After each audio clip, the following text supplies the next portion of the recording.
And President Bola Tinubu has presided over the second Federal Executive Council meeting.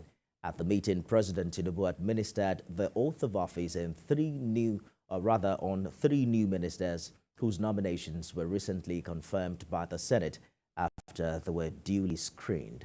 The swearing-in was performed at the beginning of this week's Federal Executive Council meeting, which is the second in the administration of President Tinubu. Those inaugurated are Balarabe Lawal, who will serve as the Minister of Environment, Jamila Ibrahim Bio from Kwara State to serve as Minister of Youth, and Ayodele Olawande from Ondo State, who is to serve as Minister of State for Youth. And for more perspectives on today's FEC meeting, I'm joined on the news by Special Advisor to the President on Media and Publicity, Ajuri Ngelale. Thank you for joining us on the news this hour. Always a privilege to be with you. Thank you. So only two FEC meetings have held since the President inaugurated his cabinet in August, and now the Minister of Information is saying that FEC meetings may not hold regularly, especially if there's nothing pressing to be discussed. How do you clarify the potential insinuation that much isn't happening in government as a reason for this decision? Thank you very much. And if I mean, well, I think first and foremost, let's appreciate the fact that His Excellency President Bola Tinubu's itinerary in recent weeks and months have not been any type of a secret. Nigerians are very familiar with the fact that their president has been moving across multiple continents, aggressively courting foreign direct investments from around the world with great success, and that as a result of this, you have had obviously a gap between Federal Executive Council meetings. But that is not the only reason.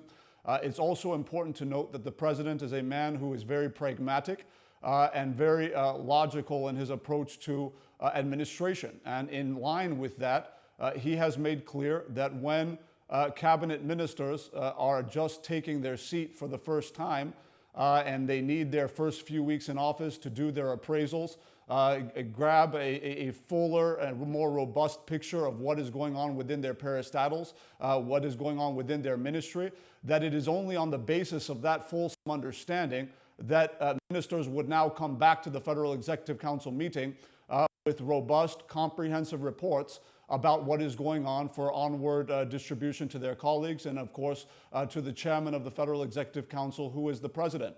So the president is saying that it is very important that as the ministers and the members of council come together, that they're not just coming together for the sake of saying we're coming together to talk every week. No, they're coming together to discuss robust, matters of debate within their respective sectors, so that far-reaching, sustainable decisions can be arrived at. And that's the focus of the president, and that's why he's choosing this approach.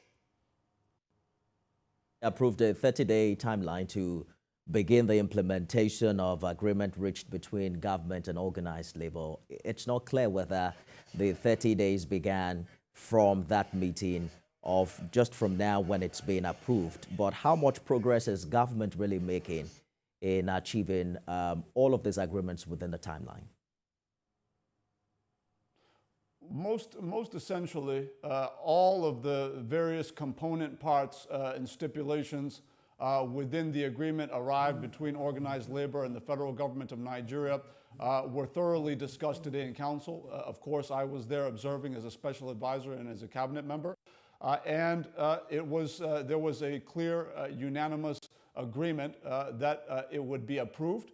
And many of the features of that agreement have already moved into implementation. In fact, tomorrow morning, there will be a very important audience on the International Day of Poverty Alleviation. One of the conditions, one of the points of agreement within that larger comprehensive framework agreement is being dealt with tomorrow with respect to the conditional cash transfer to over 15 million households. So we are making progress. That's just one out of several portions of the agreement that we've already taken concrete action on as an administration.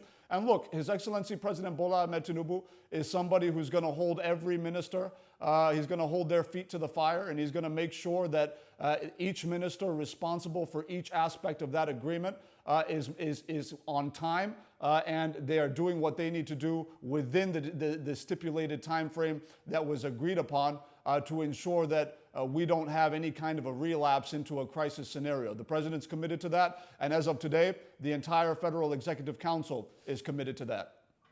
Quickly talk to us about the $1.5 billion concessional financing from the World Bank, which the coordinating Minister of the Economy talked about at the FEC meeting today. The social media is awash about having this money doled out to the poorest of the poor. Is it clear what this fund is meant for? Coordinating Minister for the Economy and the Minister of Finance, Honorable Minister Wale Edun, even in Marrakech, Morocco, where they held meetings between finance ministers recently.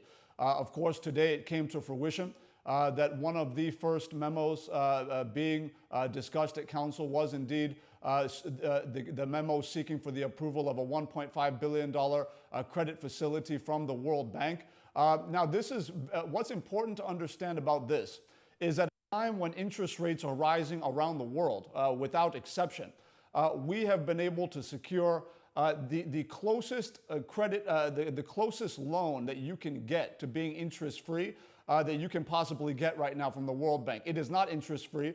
It's concessional, so it's very, very low at about 1% over the course of about 20-year repayment period with about a moratorium or a grace period of about 5 years.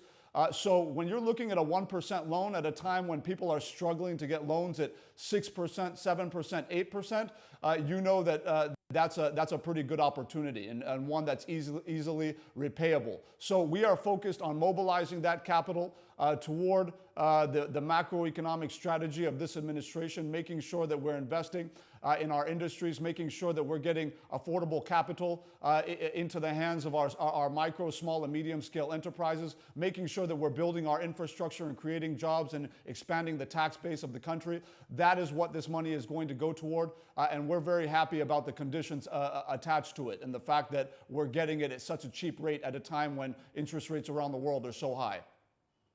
Special Advisor to the President on Media and Publicity, Ajuri Ngelale, thank you for talking to us on the news of this hour.